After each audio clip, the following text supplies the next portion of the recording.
Let's make airs easy, all right? I've had some comments and people asking, well, I thought you just grab the nose and scrape the tail. Yes, sure. This is a way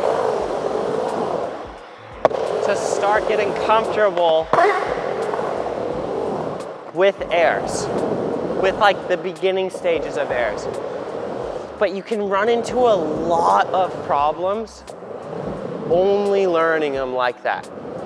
A lot of times on our channel, we don't teach some of those super common things because the odds are you probably already practiced it more than enough. And you can pretty much get away with it without practicing that at all. So yes, that's appropriate if you want to get the feeling of your tail hitting and a grab. It's 100% appropriate. But the next thing I'm going to say is all the habits that builds, you're going to have to rewire those. So we need to feel ourselves releasing from the ramp as we get that grab. So I would prefer the grab to come this way opposed to getting the grab this way. This one I'm locked up against the ground. I'm not actually really doing our air. If we put our weight this way, it's gonna kill our forward speed. We're not gonna go as high and we're gonna get stuck up against the ramp. That's everyone's complaint. How do I air higher? The first thing that we need to do is when we take off, we need to take off this way. We need to release the board from the ramp and bring it up to us. But that requires a few things. That requires good timing on your pump. That requires some extension in the vert. And that requires you jumping off of your front leg a little bit and lifting it up to you. So while it's appropriate to bend down and grab the board to learn how to grab it, I don't think it's appropriate as far as setting up anything besides actually learning how to grab the board and ride away.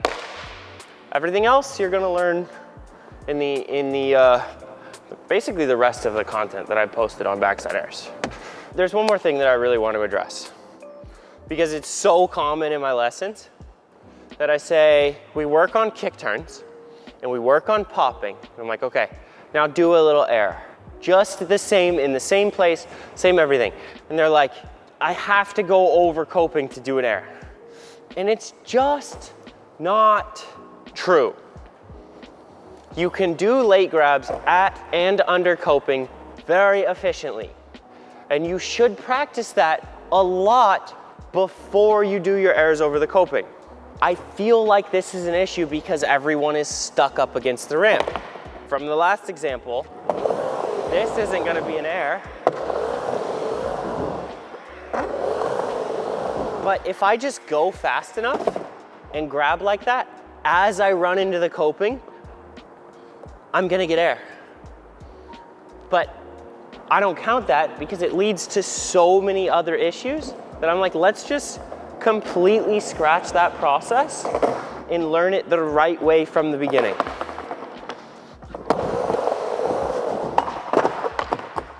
So I say, you learn how to release yourself from the ramp and you pick your front leg up and you bring that board up to you and you learn late grab airs under coping.